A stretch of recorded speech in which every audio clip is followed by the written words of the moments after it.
Irrigation మా ప్రభుత్వానికి అత్యంత ప్రాధాన్యత ఉన్న ప్రాజెక్టు.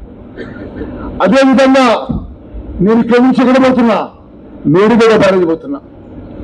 మేడిగడ్డ బ్యారేజు గత ప్రభుత్వంలో, బీఆర్ఎస్ ప్రభుత్వంలో వాళ్ళ హయాంలో డిజైన్ అయి మరి వాళ్ళ హయాంలో నిర్మించబడి లోపభూయిష్టమైన డిజైను, లోపభూయిష్టమైన కన్స్ట్రక్షన్ వల్ల వాళ్ళ హయాంలోనే కూలిపోయింది.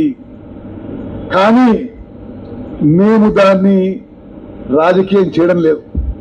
ఈరోజు నేను మేడిగడ్డ బ్యారేజ్ పోయేది, Medigadda Annaram Sundilla barrage national dam safety authority ఇచ్చిన రిపోర్ట్ మేరకు ఆ బ్యారేజ్ టెస్టింగ్ చేసి ఏ విధంగా తిరిగి ఆ 3 బ్యారేజీలు పునరుద్ధరణ చేయాలనో ఆ విషయాన్ని పరిశీలించడానికి నేను, ఇరిగేషన్ ముఖ్య కార్యదర్శి శ్రీధర్ గారు ఇప్పుడు మేడిగడ్డ పోతున్నాం. నేను ఎందుకు మీకు మనం చేస్తున్నా అంటే, గతంలో అధికారంలో ఉన్న వాళ్ళు లక్షల కోట్లు ఖర్చు పెట్టారు కానీ తెలంగాణ రైతాంగానికి అంత ప్రయోజనం జరగలే. ఆలోచన చేయండి, 100 ఏళ్ల క్రితం నిర్మించిన నిజాం సాగర్, మీ కాన్స్టిట్యూన్సీలో నిజాం సాగర్ చెక్కు చెదరలే, అట్లనే ఉంది.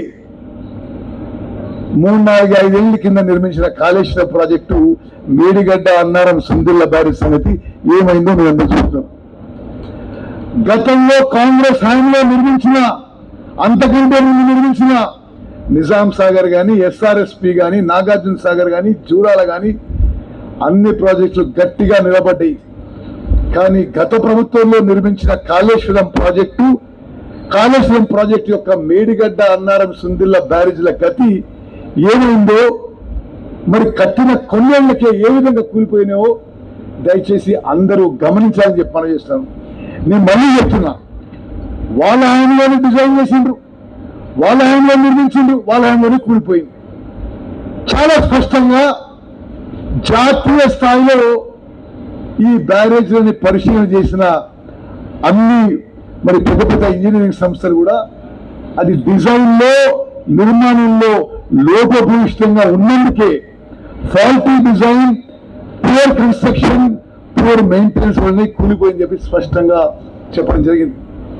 మా ప్రభుత్వంలో మేము ఆ యొక్క బ్యారేజ్లని పూర్తిగా ఎందుకు జరిగింది టెస్టింగ్ చేయించి తిరిగి పునరుద్ధరణ కోసం ప్రయత్నం చేస్తున్నాం. దాని భాగంగానే ఈరోజు నేను మరి మేడిగడ్డ పోతున్న విషయం కూడా నేను మనం చేస్తున్నాను.